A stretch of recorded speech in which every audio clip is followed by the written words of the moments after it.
I'm Dr. Deb Butler, and you are listening to Thinner Peace in Menopause. This is not an episode number. This is a bonus episode. Stay tuned. Welcome to Thinner Peace in Menopause and Beyond. This is Dr. Deb Butler, Master Life and Weight Coach, and as always, your coach.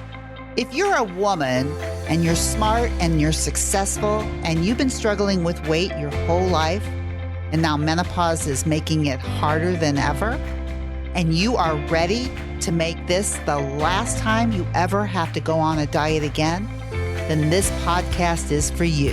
Stay tuned. Well, hello, all my dear friends all over the world. As I said, this is a bonus, and the bonus is you can thank me now or you can thank me later. If you heard me talking about a masterclass that I was giving on the 3 myths of weight loss in menopause, I have it for you right here. So all you have to do is when I get off, just keep on listening and you will hear the class in its entirety. And also, I am opening up the doors to the group experience. So if you've heard about me talking about my groups, I open up the doors a couple times a year. This is one of those times. It won't open again till probably next fall. So if this is something you've been thinking about doing, just stay on. You can listen to the 3 myths of weight loss and menopause. Not to mention, I actually mentioned more than 3 myths. I have so many more than 3 myths. And also all the details on this group class that will be opening up, and the doors will close at midnight on February 23rd. So start listening. And if this resonates with you, all you have to do is go to drdebbutler.com/peace, PEAC, and you can sign up for this amazing group experience.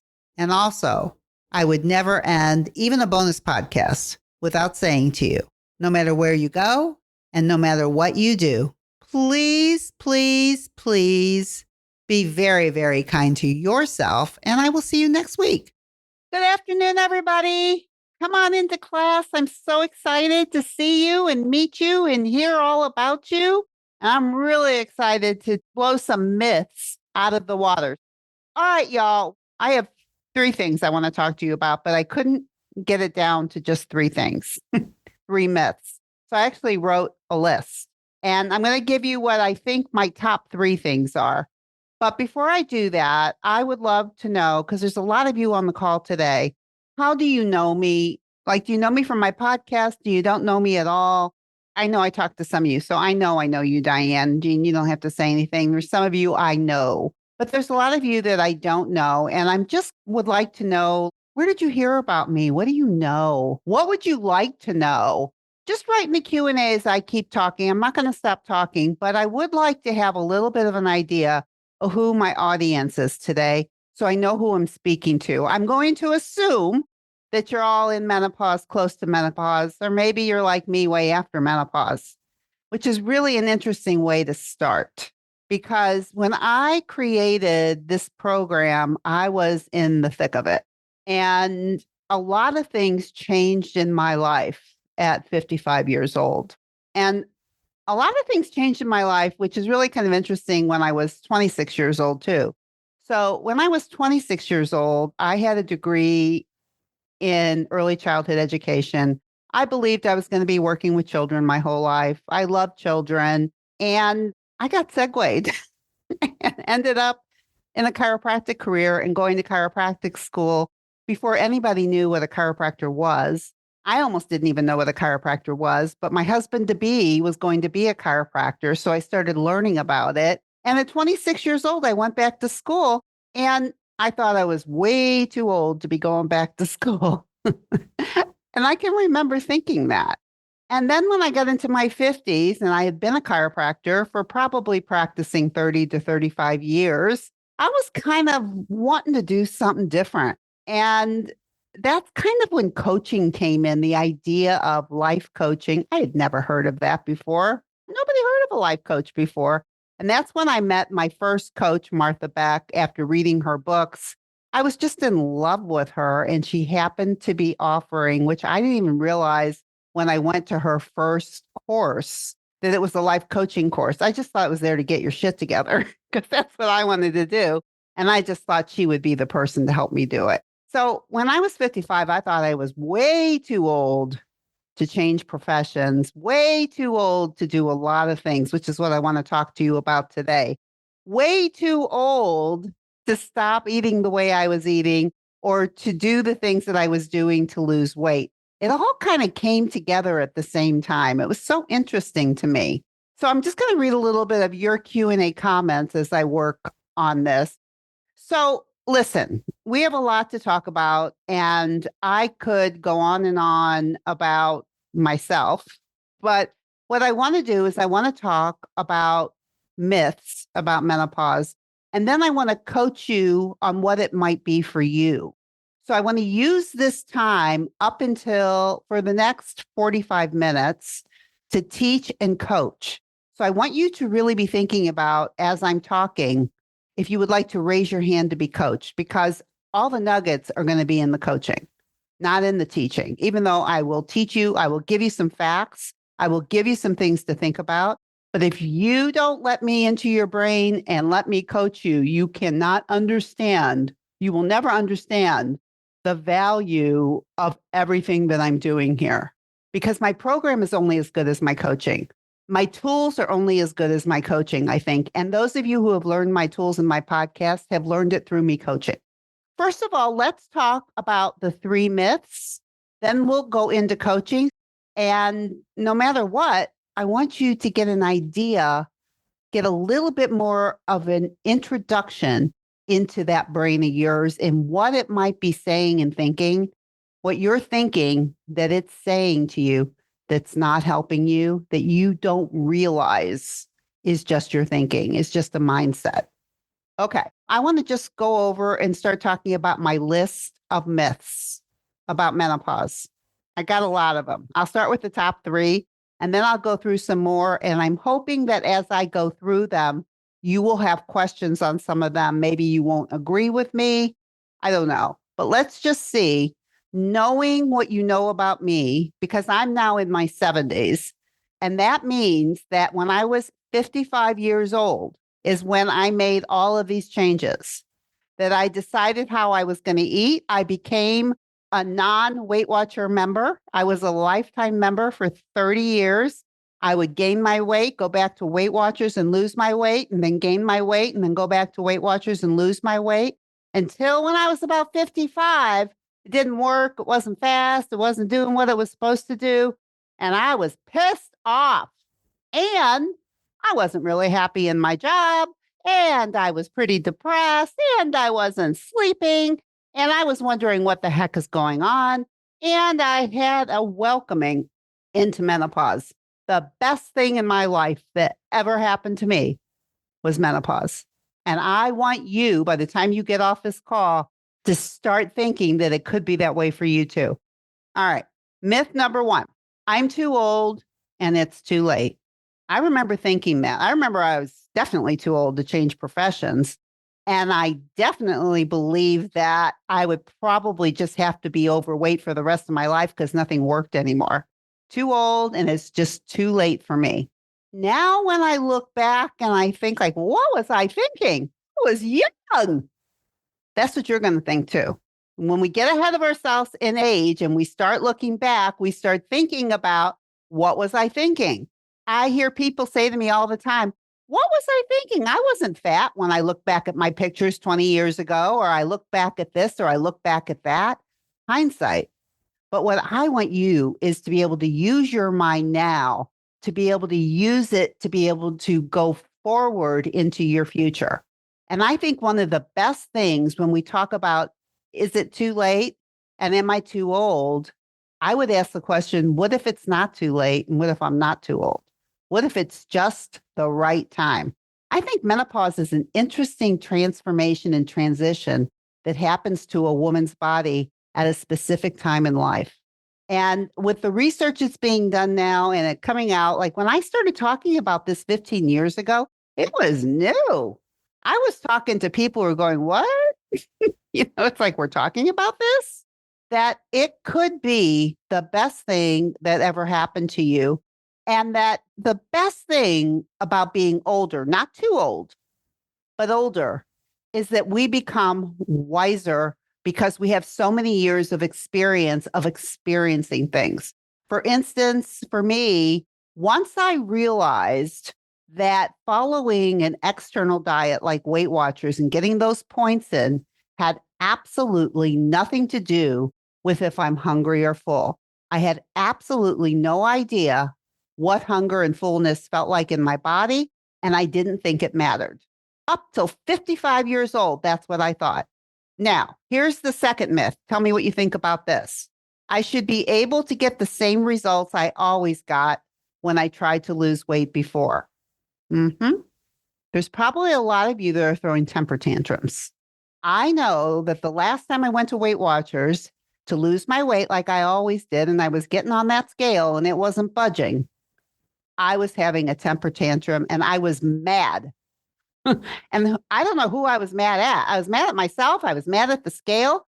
And I also felt lost. And I also felt like there was a certain worthiness that I was losing if I couldn't be thin. And the only way I knew how to be thin was somebody else telling me what to do. I absolutely did not trust myself to be able to know what to do. And for those of you, and I'm thinking all of you who are on here who know anything about what I'm talking about have been doing this. You've been relying on something else to tell you what to do and how to do it in terms of eating, in terms of anything. Do you know that you have a big self inside of you that knows everything for you? We can call it your higher self, call it whatever you want, your connection that knows everything that's right for you.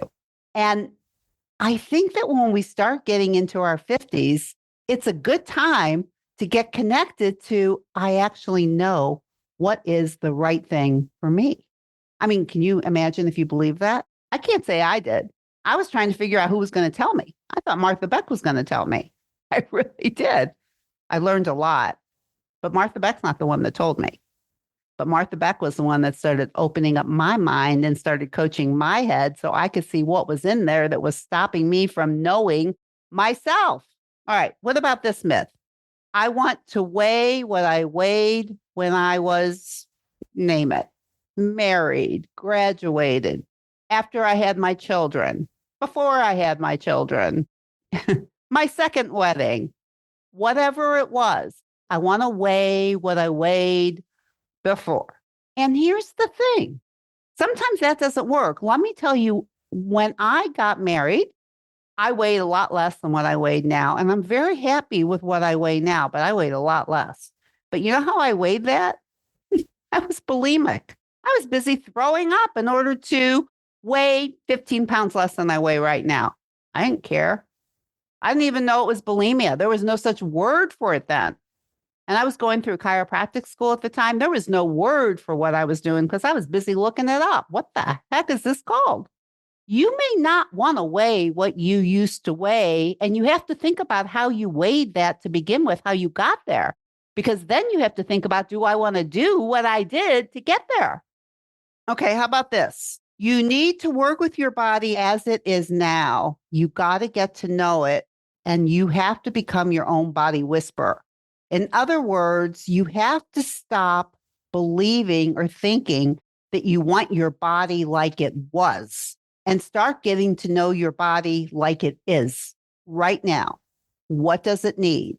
I call it becoming a body whisperer. And a body whisperer means being in touch with your emotions and being in touch with your physical hunger, your own levels of tiredness, your own levels of pain, and having those be a way of monitoring you to help you take care of your own body. You don't need an outside source. You need you inside of you to know how much can I do? What can I do? What can I eat? How much can I eat? If you have never learned how to eat when you're hungry and stop when you're full, and you get into menopause, let me tell you a myth about menopause that I'm going to say. A lot of people think that in menopause, you're hungrier. And here's the truth. You are hungrier in menopause because emotions come up like crazy, but it's emotional hunger and not physical hunger. And if you're anything like me, I only worked with what could I eat and what couldn't I eat based on a diet. I never knew that anything was in the way of that. I just used discipline and followed something external until I started learning this work. And if you think that you're hungrier than you used to be because you're in menopause, there is the truth, which is that menopause, you are probably a lot more emotional. But if you're used to eating emotions, you're going to want to be eating a lot more when you're in menopause if you don't know how to process and feel your own emotions. Here's another one. I like this one a lot. I have failed too many times and it's too late. I would say most people who hire me or people that I talk to in mini sessions or people that I get letters from, it will always be prefaced or the letter will always end or the mini session will always end is, I think this is really, really good. I love what you're talking about, but I have failed so many times that I don't trust myself. And this is what I want to tell you, because this is what I ended up having to tell myself. I guess in a way, I had failed so many times before for 30 years because I was choosing something that didn't work and I didn't know it. I was being told that I needed something external in order to guide me as if my body didn't know or that I couldn't trust it. And seriously, the first weight coach that I met asked this one question that changed everything for me. Why do you eat when you're not hungry? What? Like, who cares about that? Just tell me what to eat. Like, the point system's not working. What should I do instead? That's all I cared about. What do you mean? Why do I eat when I'm not hungry? Do you eat when you're hungry and do you stop when you're full? These questions made me look at everything different as my brain was changing anyway, because I was learning so much about mindset. And once I started learning about mindset instead of just the body, I knew a lot about the body. I was a chiropractor. I was an acupuncturist. I was a nutrition expert. I knew it all. Didn't help me. I could tell people what to eat. I could tell people how much exercise they needed. Didn't help them either half the time, because the thing that was in the way for them was the same thing that was in the way for me. This. And when I figured that out, I knew this is what I have to do. This is what I want to do for the rest of my life. I don't want to work on the body anymore. I want to work on the mind. And I want to do coaching. And I came across a beautiful coach, Brooke Castillo, with the Life Coach School, worked with her, taught with her. And not only did I work and learn all this, I helped so many people and created my own program based on my process.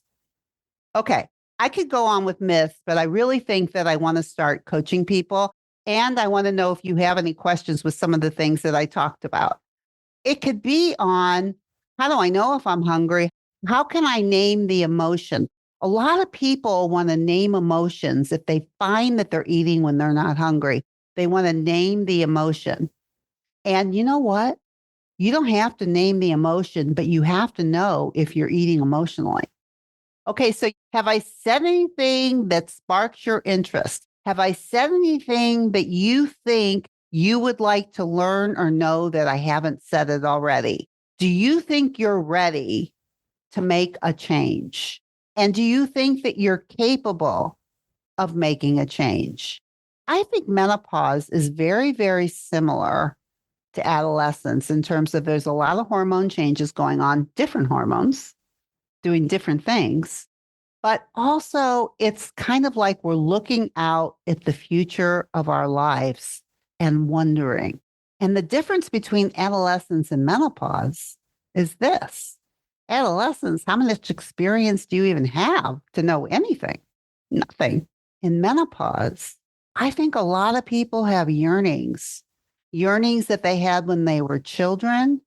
And I think we all get caught up in careers and children and life and sometimes forget about what it was we ever wanted and why at this time of life all of that starts to pop up again. I'm not quite sure, but I know that it does. And I think it's worth looking at. And I think that when I'm working with clients, it's one of the things that always pops up. And once you can realize what's going on inside of you, you start realizing the yearnings that you have. And if you're eating all your emotions, you're not going to feel those yearnings. You're going to be eating instead of feeling. And those emotions can take you places. It can surprise you. I mean, all the surprises I had from 55, my gosh, had I known. So listen to me, what I'm telling you now. There's a lot to look forward to. And I want you to believe that there is a lot to look forward to. I just have to learn how to manage my mind. Okay, I'm going to pull Jeannie up first. Yes. Hi. Hi. Hello, other gorgeous Dr. Deb. Yeah, well, just full disclosure, we've worked together before. Right? Years ago. And what could you possibly need? Oh my God. Well, isn't that the truth? You taught me how to search for my compelling reason for wanting to have a healthier relationship with food. And mine is totally emotional eating. It's preparing for dinner and I'm eating while I'm cooking. And you showed me that, am I hungry? No, I'm not hungry. So why am I eating? Yeah.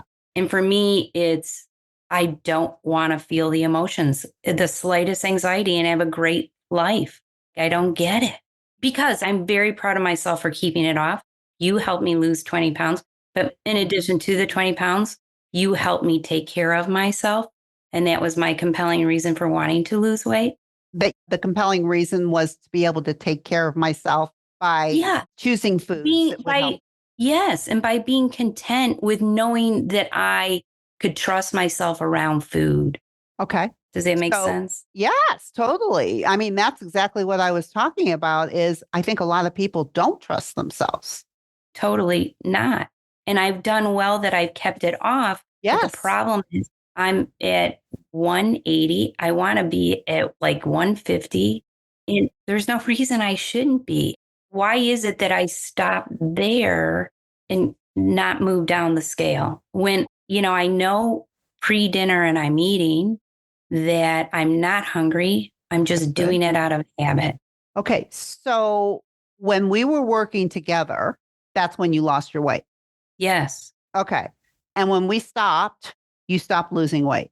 Correct. Okay. And you know that you want to lose more weight, but I would say that there's something in the way because you know your mind well, you know how to manage it, and you're telling yourself you should lose more. But what your actions are, like if we think about the model, thoughts create feelings, feelings create actions, your actions are overeating. Correct. Right. You're overeating at certain times. And it sounds like around the dinner hour is where we would see, like if we were food journaling, that's where we would see you eating above a +2. Yes. So your question to me is either why do I do that or why can't I lose weight? Why do I do that? Okay, I know I'm not losing weight because I'm overeating. But you think if we were going to pinpoint it, if I were coaching you, that's where we would be most of the time is at that dinner hour. Correct. Okay, so well, how come you could do it when we were working together and lose 20 pounds? What was the thought process then? I've always been a good student and I felt like you were my teacher and I didn't want to disappoint you. Oh. And it made me very responsible to do it. I mean, for myself, but also for you. And when that I think you said it, Jean. I can remember you enough to know that you're a big people pleaser too, because we've talked a lot about people pleasing. Yeah, we did. And I know you worked on it a lot and got, really so much more aware of it. But really what you're saying to me now is kind of the same thing as I wanted to please you more than I wanted to please me. Right. So why don't I get that? So why would I still want to do that is the question. So you can join a group, you can come back and you can pay me, and you can be accountable to me again so that you can go back and use that same thought. And then all you're going to be doing is repeating the people pleasing process. That's all you're going to do. I mean, like, I do not think you should work with me because of the thoughts that you have. Because if you hired me, my guess is you'd probably start losing weight again off of what you just told me. Right. So what do I do? Why can't I do it just for me to feel Why content? can't you? That is really what I would think about, is that if this is a people pleasing thing, I remember you, like with alcohol, that was a really big thing. Like when your friends were drinking and then you thought you should drink, and what would they Sure. think if you weren't drinking, and what would all of that. And I think you kind of nipped it in the bud, that alcohol thing at that time, Yeah. right? Because Mhm. you started thinking, well, I don't want to drink. Right. Didn't have a problem with it, but when I drank, I would overeat. And you said, boom, Jean, you can go to a party and not drink. I'm like, what? But what will people think of me? So why can't I translate at night when I'm getting ready for dinner? I'm feeling anxious just because of the day or work or whatever, nothing horrible, but general. Why can't I say, what do I need to do to take care of myself here instead of eat? Well, we know what you were saying before is that what you would say is, well, I'm going to do it because I have to talk to Dr. Deb and I want her to think really well of me. So I will do it. Yeah. So it was compelling, Yeah. to do the right thing. And until it's compelling enough to you to do the right thing for you and not for me, this is how it's going to be. Mhm. Unless you decide either, number one, I accept the 20-pound loss and I'm really happy with it, and I'm going to keep it this way because that is what you are doing, and Yeah. continue to be disappointed with yourself, which is so much fun. You could accept it. I mean, that's one thing. No. Okay. Then the second thing is that what you can do is decide that, what is it like for me if I want to please myself? Because if you really want to please you, don't write down right now. Look at me. Listen. Okay. This is probably, when we talk about the brain and the peeling of the onion, the more you're coached, the more you see. You're seeing something you didn't see when you and I were working. It wasn't there until you left me. And then it appeared. And you're using it as punishment for yourself and disappointing yourself as what the problem is. Like, what's your problem? Why can't you control yourself? The reason you can't is because I would please her, but I don't care enough about me. That's all that's going on right now. If you really do care and you really do want it, because right now what you're saying, I would much rather just eat when I'm not hungry and cook dinner and get rid of this anxiety. And yet that anxiety could be very, very helpful to feel. It could help you. Like, there's things here that could help you. And you're just using self-punishment as not being able to do it as your problem. You can just keep going back there. Or you can say, the question can be, how can I please myself today? A primary question every morning that I ask myself, not like, why do I keep doing this? It would be like, how can I take better care? How can I please myself today? Because the way that it would please you is not to be doing that at dinner, but you got to So want it. focus on it. That's what I would do, is I would focus on what you want and that there's nothing wrong, because you're punishing yourself. You're walking around in disappointment and going, what's wrong with you, Jean? I don't get it. Well, because I've heard your story. I've seen it before. You've told me, I've lost 20 pounds. I've kept it off, but I want to lose more. Like a 2-year rant. Yeah. It's like, are you sick of it? Yeah. Well, you not sick enough, but maybe after this, it's, how can I please myself? How can I take better care of myself? I can pay somebody. You can come back and pay me, or you can do it, because it is your work in life. In life, I would believe that this is your work. It's not important enough to you. It's important enough to you if it were me, Right. but not important enough if it were to you. It's also important enough for you that whatever the things that you were doing while you were working with me that allowed you to lose the 20 pounds, you're not doing them anymore. Right. You That's changed true. and you That's decided you're not doing that anymore. Right. That's true. You can do the same thing here. Okay. You got it. It was an absolute pleasure coaching you. I really have been wondering about that. Every time you message me or something and tell me the same thing, it's like, I should coach you. So I'm glad you came on. Thank you, Dr. Deb. You All are right. the best. Thank you. I loved coaching you. That was really good for everybody to see. It's like even when I work with people, brains keep changing over time. And that's why sometimes it's good to come back, and not feel like you're a failure if you want to come back and work with me because you see things you didn't see before. She wouldn't have seen that. I didn't see it. Everything looked fine. It wasn't until she was through working with me and on her own that things popped up. And she could hire me again, but I'll bet you if she takes note of this, she could do it. And there's probably other elements in her life where she's people pleasing too and doesn't even know it. Just think about it. It's like, what's so great about me that you would do it for me, but you wouldn't do it for you?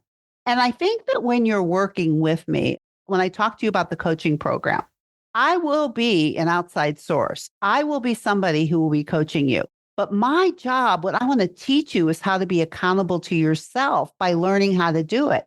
But even when I do all of that, things pop up and brains change and things show up that didn't show up before. This is an ongoing process when we're talking about minds and mindset. Well, I think what I was talking about with Jean is a pretty good way of looking at when do you eat emotions. Those of you who showed up today are going to get a workbook and you're going to have your food journals in it. And if you would food journal every day for a week and learn how to use the emotional hunger scale and the physical hunger scale so that you could see when it's an emotional eat and not a physical eat. Now, an emotional eat can be overeating. An emotional eat can be if you're eating a joy eat and it's not mindful. And I still can eat emotions and totally be aware and do it. It's just that I'd rather not, and I don't do it most of the time. And I want to teach you how to be aware of it and do it less, not ever, just less. Rosemarie says, why do emotions create urges? Urges are an emotion. That's all. It's just like happy is an emotion, urge or desire is an emotion that's created by a thought. Does that make sense to you, Rose? Because I know I've talked to you about urges before and you are advanced because we've worked together too. And I know that no matter if we work together or not, time goes on and things pop up. Barb says, I'm in a vicious cycle of eating things that create such brain fog. And then I just can't seem to remember to make better choices until it's too late. The brain fog is real. Barb, that'd be worth coaching on because I think brain fog is real, but I think you can make a decision. And I think you're making a decision to eat and calling it brain fog. I think it's easier. And I think when you say it's a vicious cycle, I think you can look at it as a cycle of when you eat when you're not hungry, or when you're eating something like a joy eat with sugar and flour in it, it lights up the brain. And if you feed it, the brain, it's like a puppy dog says, oh, we have emotions, we get fed. Oh, we feel bad, we eat. And that can become a vicious cycle and uncomfortable to break, but worth breaking. And we do a lot of that in group work and in individual work. But the cycle is a brain body disconnection. And the brain is telling you to do things. Oh, a cookie. That would make you so much happier. 2 cookies. Well, that was good. That 2, 3. Let's have a little bit more. And with brain fog, sometimes we're not as connected to the smart part of our brain or our prefrontal cortex. But that prefrontal cortex, that smart part of our brain, knows, and we need to know ahead of time what we want to do and what we don't want to do. The vicious cycle, the way that we break it is by stopping it.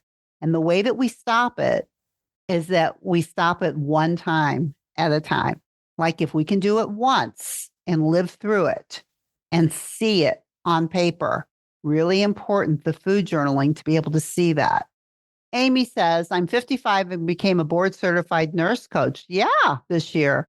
I completely understand wanting to make changes. That's good. Barb says, I love Jean's question. Why do I stop there? After a 20-pound weight loss, when I lose 20 of 40, I feel like that success of 20 pounds feels like I've arrived. I think that is a fantastic question. And I didn't talk about it with Jean, but I think that it happens to a lot of people on the scale. And that's why we do a lot of work on the scale is a lot of people don't lose their weight because they're celebrating in the middle and rewarding themselves with food and telling themselves it's okay. And that becomes a vicious cycle too. It's like, well, I've lost it, so I can take a little break. Getting all the weight off and dealing with the scale when you've lost weight is work. I would say of all the work that I teach, emotional hunger scale, physical hunger scale, I would say making peace with the scale and using it as a tool and understanding it, because I think people get on that scale and either it's a celebration, let's eat, or it's punishment, let's eat, because of our thoughts around it. Anonymous says, big fan of your podcast and webinars. I know I'm eating when I'm not hungry, but I can't or won't stop. All of those myths apply to me, only worse now that I'm 10 years into the torture of menopause. Boo-hoo. I relate to you, sweetheart. I'm not saying I think it's fun, but I do think that you have to have a mindset about number one, how can I take care of myself? Bodies need so much attention in menopause. Your body, most of our bodies need a lot of attention. And there's a lot of things that can be taken care of if we're willing to take care of it. Let me see what else you say. I've become super depressed and stopped caring. Now I have a fatty liver and I'm 70 pounds overweight, if not more. I don't actually believe I will ever do this as I'm now 63. That's what I was talking about, the myths. I'm too old. Well, sweetheart, you're like 9 years younger than me. And I wasn't that much younger than you when I decided I'm not thinking like that anymore. You can change. You're using your mind against you. I don't think I'm more unworthy theoretically, but somehow emotionally, I can't stand being me. That makes me sad. I know about the hunger scale. I adore your podcast and teachings. I don't think I can be successfully coached, nor could I afford it, but I wanted to put it out there. Well, thank you for putting it all out there. And the thoughts that you have, I just want you to see, is that I don't think I can be successfully coached is a thought that you have. It's not a fact, but that thought will keep you from getting help. And you can't afford it. Well, you may or may not have the money, or you may not want to spend the money, or you may not think that if you spend the money, you're going to get what you want. There's a lot of people that talk about affording coaching when it's more of a, I can't afford failing again. I can't afford spending the money if I'm going to fail again. And it's a terrible thought. What if it works? That's the question you want to ask yourself. What if it worked? What if I could change? You're not going to be the first human being that's ever changed, especially at the time that you're at, especially because of that. I'd like to give you a big whipping. But what I mean is I totally get where you're at. I hear it all the time, but you can't use those thoughts to get help. You have to have thoughts that it's possible I can be coached. It's possible I can learn something different. It's possible that I can afford something, even if I believe I can't do it. It's possible I can do something, even if I think I can't. Because most people that come in when they start working with me believe at some level that they won't be able to do it, but they have enough faith in the process and in me to start, which is really good enough because it starts with somebody starting with something. And even when I coach Jean, I mean, watching her transform and even watching, I think it's really good to see about the scale is that you would think when you lose weight and you're getting on the scale and the scale is showing you weight loss, that you would just keep going. But what I see is sometimes that's a detriment too, because your brain goes, oh, goody, let's eat. Let's have a little bit. Let's have a little lick and bite and a taste. Rosemarie, you came up with the BLT, bite, licks, and taste. No bites, licks, and tastes. No. How do you want to think when you're at a weight that you want to be at? And I will tell you what I used to think is it's time to eat again. It's time to do what I could not do. It's time I can do it again because I thought there were two different ways. One way to lose weight And one way that I could do what I wanted to do and eat whatever I wanted, I would be gaining weight. I only knew how to lose weight or gain weight. And for a lot of you, that's where you're at. And the work that we do is, what do we do when we don't have to lose any weight anymore? It was like my preoccupation. It was like my hobby. Oh my God. How do you stop that? I'm teaching you. And I'm telling you that you have a malleable brain that is ready to do this work. All right, here we go. I want to talk to you about my group program. Very, very similar to my individual coaching program. It's just that I do it with more people. So it's not as customized, but it's still quite personal. So Thinner Peace and Menopause, that's the name of the program. And if you've been struggling with weight your whole relationship with, and your relationship with food and your whole life, and now menopause is making it harder than ever, I'm talking to you. That was me. So I can teach you to change the way you think. So this is the very last time that you ever have to lose weight again. You know that. I say it everywhere all the time, is that what I teach, I can help you make this the last time. Now, that doesn't mean that you might not ever have to come back and work with me or get tweaked again or that you've done something wrong. It's just kind of like with Jean, things pop up as time goes on. And it's something sometimes that you don't expect, and your brain goes back to the old thinking. But menopause made the problem bigger, but the problem existed way before. So when I'm talking to you, I'm not really talking to people who just gained weight in menopause. I'm really talking to the women who are like me, who've been doing it their whole lives, and menopause just woke them up and made everything harder and worse. That's who I'm talking to, because you've been using your old tricks and everything else for 30 years, and now those tricks aren't working anymore. That's the problem, your tricks. So if you've been using an external diet and that's why you've been eating, like me with Weight Watchers, and that's why you've been eating, you're not going to be a happy camper. I wasn't. External diets omit a critical part of the equation of your brain. They take out the food without addressing the reason you're eating in the first place.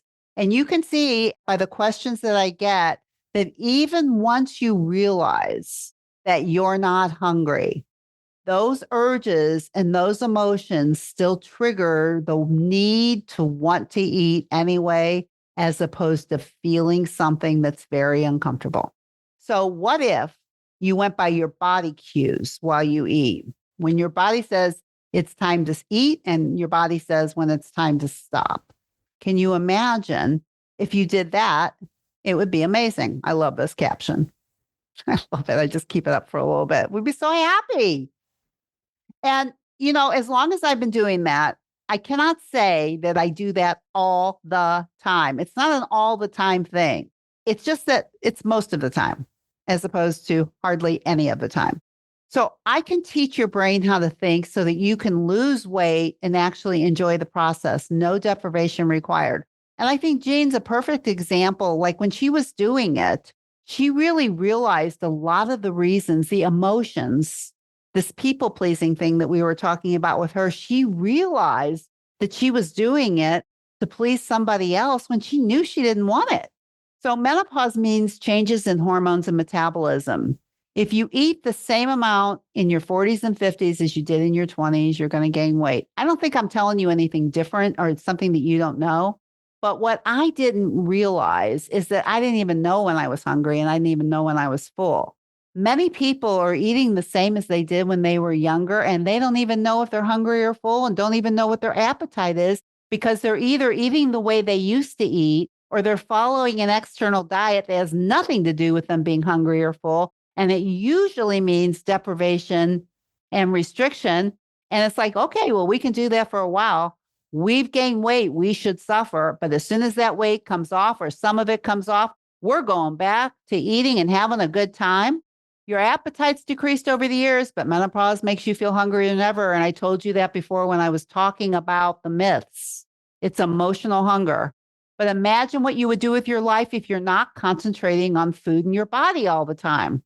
Now, I want to say this, and I want you to hear me. You're in menopause. You're almost in menopause. Maybe you're almost out of menopause. There's nothing wrong with you. But research shows that your mind is more malleable during this time. Really, your mind is more malleable sometimes as you get older than when you were younger. But you've got to have somebody help you open up that brain of yours because you've been in your brain too long and you believe everything you think. And a lot of the things that you think are not helping you. So I want to teach you how to think like a thin person. And when I wrote this, I don't even mean how to think like a thin person. You can see a lot of thin people out there that have crazy heads because I coach a lot of people that still have crazy heads that don't have to lose weight. I'm telling you, we have a culture that makes us feel terrible about ourselves no matter what. And we have to be in charge of what we want to believe about ourselves. So here's how the group program works. And what I'll say about the group program, like when I was talking to Jean actually did individual coaching. And the individual coaching is a lot more one-on-one. It's me on top of you, 50 minutes every week for 12 weeks. The difference is you don't get to hear other people's experiences. And sometimes other people's experiences help you more than what's going on in your own brain. So with this program, it includes 12 live weekly coaching sessions. That means 12 live sessions with me where I'm coaching a group of you. And it's always small, it's always intimate. People who want to be coached will always be coached. And people who don't want to be coached, there are some people that really come into this program and want to sit back and listen to other people being coached, and they can do well too. And there are some people that can't get coached enough. And there's room for all of you. Now, the program starts on February 29th, and these are the times. And there will be recordings available if you cannot make it. If you can make most of them, I don't think it's any problem if you miss some. If you can't make any of them, I would not do this. But if you can be live most of the time, I think this could be amazing. Now, this is what I created a couple years ago, is that I created 12 video sessions and workbooks that are available for you to watch at your convenience. So individual coaching doesn't have this. And I made this with all the problems that I could see in my groups.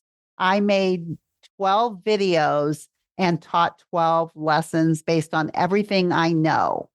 And I think they're pretty good. And I think it's pretty organized. And I have a book that goes with it with homework and assignments, and everything has gone over in the live sessions too.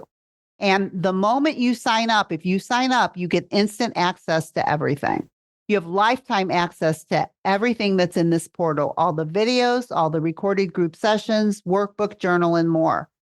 And the exact tools that you need to train your brain, including my thinner piece discussion guide, food journal, and urge workbooks. Like when I was working with Jean, I don't even think I had all this. This is all stuff that I created in the last couple years based on all my work. And these tools all work together with the online training videos and the live coaching. All group sessions are directly with me. I don't hire anybody else to do these. I like doing them. I like being with you, so you get all of me. And you also have support, email support with me the whole time you're working with me. And I'm going to show you some emails that I get from people. You can get as much help as you want from me, as much. I'm available all the time. I don't email you back all the time. It's always within 24 hours, but you can always email me about anything. And then you get the 12 live coaching calls on top of it. And the program is set up with the first part is rethink, where we work on the brain. The second part is reset, where we work on the body and the brain. And the last is the reinvent, where we put it all together. If you're inside the program, this is what it looks like, just so that you can see. And we're just clicking on the session 1 where we start with your physical hunger scale and compelling reason. And it takes you through it and shows you the videos, the journals, the tech tips. My son runs the tech. He's amazing. He's a wizard. Everything that you need. Then you have live coaching sessions with me every week. If you know me for a while, you know how unique this opportunity is. And what I mean that this opportunity is unique is that I just don't have group programs very often. Most of my coaching is individual. So when I open it, it usually sells out. I keep it small. and I make sure you get the attention that you need. And it's half the price of my individual coaching program. And I think it's amazing. Now, I also have bonuses that are coming with this. And these are also new to my program too. So I have one is a coaching vault. So when you were looking into my program, there are pages in there with very simply and very easy to find. I have a coaching vault where you see me coaching one-on-one different people on different parts of the program. So there's stuff on emotional eating, there's stuff on physical hunger, on joy eating. Whatever it is, the topic is, you have coaching sessions where you can watch me coaching people live.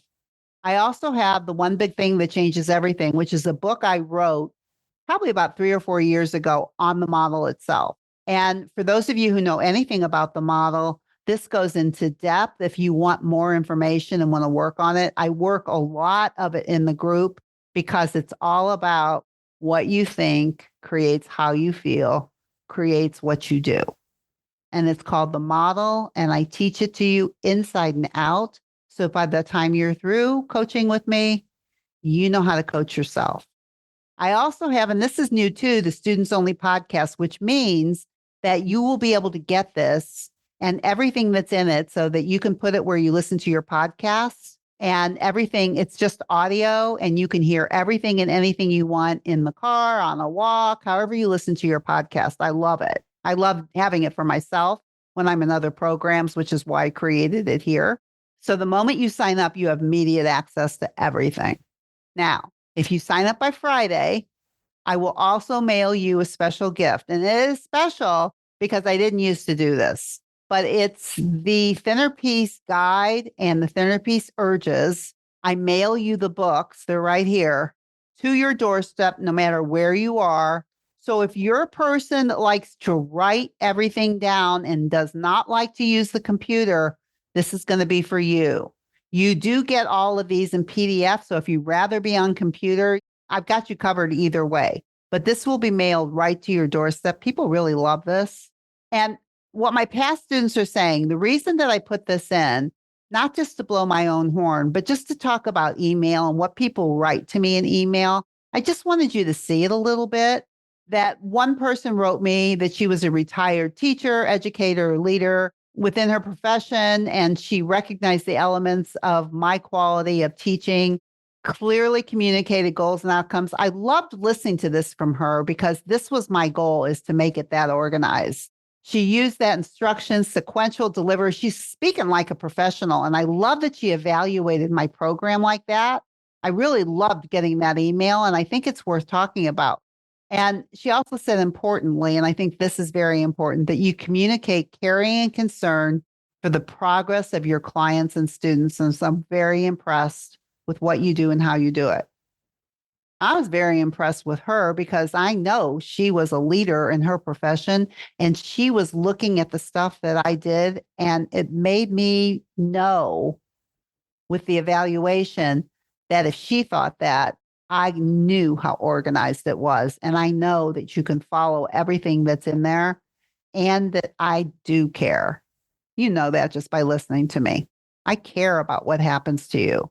And I care a lot when I'm working with you. And then another what my past student said is she feels alive again.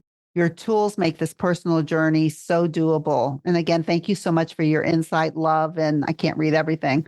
I look forward to continue to use all the tools for life. Your class has opened up my heart and soul. What a beautiful way to live. I remember working with her and I love the email. I love and appreciate you. It's not uncommon that I get these things. And the reason I'm sharing it with you, because if you're holding back, I guarantee you this woman did not think that she could do it. And she felt like a failure. And she felt like she was a people pleaser. And she felt like she didn't know how to take care of herself. She used to. And the last person that wrote about, she was just talking about that she loved so much with working with people in the group and how much she learned about herself and how much she learned about the people that were with her, and that she's so much more in touch with her body and her perspective of her being here in this life. I love it, that she's just so much more in touch with her feelings. You're going to lose weight. there's a really good chance you're going to lose weight. But this is so much bigger than losing weight. You could tell when I was talking to Jean, I mean, there are things that are getting in your way from weight loss. There are things that are getting in your way at this stage of your life. It's not just about what you're putting in your mouth, but why you're putting things in your mouth when you're not hungry will lead you to a better life. All right. The price. I discounted it. I took some money off of it. So it's $29.63 or 3 monthly payments of $1,087. I limit the class to 12 people so you get the attention and support that you need. And if you go through the program and you are not happy with the results, I'll give you back your investment. So if you're coming in here going, I failed so many times before, I'm going to probably fail again. But maybe she knows something that I don't know, or maybe you have a feeling inside of you that this could be it. You got nothing to lose. So I'll mail you your books. You'll get all the bonuses. You can get started immediately, and you have zero financial risk. The way that you decide to sign up, right here, drdebbutler.com/peace, and you are in. So anonymous attendee says, can you move in with each person? Now, that's a program I have not created before. I move in with you and I tell you what to think. And I'll tell you what, I would not have to tell you what to eat. I would have to tell you what to think and get in your head all the time. That's funny. There's probably a lot of people who'd like me to move in and help the entire family. No, no, no, no, no. The entire family is not the problem. I don't care who you're around. It's you. And then you will learn that when you're working with me, that your family will stay the same. Now, here's the thing about working with the model and working with your thoughts, create your feelings, create your actions, create your results, is that you don't change people, you change you. And when you change you, people change. It's amazing. I have had so many people say, oh, my spouse is just so different. Why? Well, I don't know. Or my life is so much better. Well, what's different about it? Nothing. It's a headset. It's a mindset. It's how you think about it.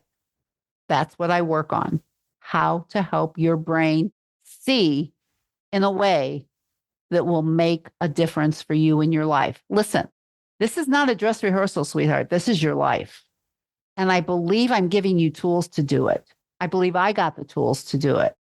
I believe that the best is yet to come for you and for me, especially for you because I'm ahead of you now. And I can guarantee you that some of the best things that have happened to me since I've been your age, since I changed my profession, since I changed the way I eat. Things have changed. Okay, somebody else says here, and I want everybody to listen to this because it's very, very important, is that what if I fail again? This is what's going to happen. Let's just say you end this program and you believe with all your heart that you failed again. Take your money. We'll just give it back to you as long as you do all the work. Because here's what I think. You do all the work, you can't fail.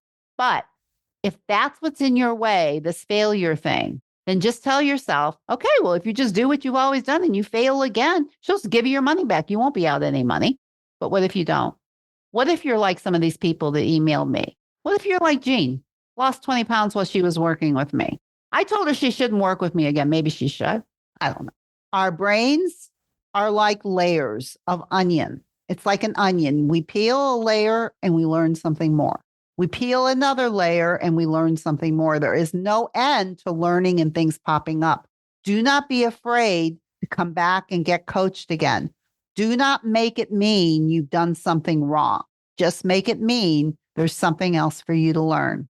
If you're not succeeding, you're learning. Know that. I have a lot to teach you in this program, a lot of things you don't know. And I'm invested in every single person that comes into this program. And I love the letters that I get. I love reading them. That's even fun too. It's so nice to be doing something where it feels this good and that I feel like I have secrets that nobody else knows about. And I want to impart them to you, that you can change the way that you think. And changing the way you think changes everything. Notice that I don't say changing what you eat. I'm talking about changing the way you think. But first, you have to know what you're thinking that's getting in your way. That's what I do. What would be stopping you from doing this? I took the money out of it because if you invest the money and you feel like you failed and you feel like you didn't get your investment, you can have it back. And then the question then becomes, what if you do? What if it works? That's the question I really want you to ask yourself. Instead of what if I fail? What if it works? Then what? Oh my gosh. I'll tell you what's not going to be that important. The clothes that are in your closet. It's not that important. It's not going to increase your self-worth if you lose weight. But if you do the work that I'm talking about and you're losing weight, you are going to lose so much more than weight because it's up in your head where all the burdens are. And that's what we do on a regular basis as a group. I'd love to work with you. I would love to offer this to you. And what better time? Springtime. It's an opening. Everything is growing. Everything is coming back. From an energetic standpoint, spring is a wonderful time to do something new. And that's about what we're going to be doing. Somebody says, scary if it succeeds and scary if it fails. Thank you. Well, if it's going to be scary each way, what would you rather have? It's kind of the same thing about being uncomfortable with urges. It's like if you give into an urge, it's uncomfortable and it's difficult because you don't get what you want. If you don't give into an urge and you feel the discomfort, that's uncomfortable too. It's just that you get what you want. I think it's the same thing with scary and scary. Well, if you succeed and scary and it succeeds, well, you answer that question. The difference if it doesn't and if it does. What do you think would feel better? All right, everybody. Thank you so much. If you have any questions, you can always email me. If you want to sign up for the program, drdebbutler.com/peace. Thank you for coming. Bye. If you're loving my podcast and you would like some more information to be able to follow along with, then please go to drdebbutler.com/change and you can get a free copy of my companion book that goes with this podcast that I refer to in many different episodes. That is drdebbutler.com/change. CHANGE.